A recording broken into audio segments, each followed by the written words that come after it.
家仔细听这个声音。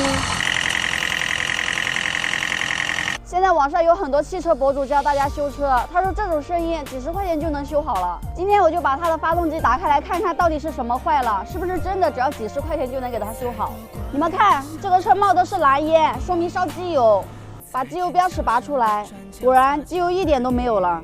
它这个发动机是带涡轮增压的，很有可能是涡轮增压烧机油，然后把机油烧干了，造成发动机异响。其实这种情况是可以预防的，比如机油没有了，仪表上会有提示，这个茶壶灯就代表机油灯。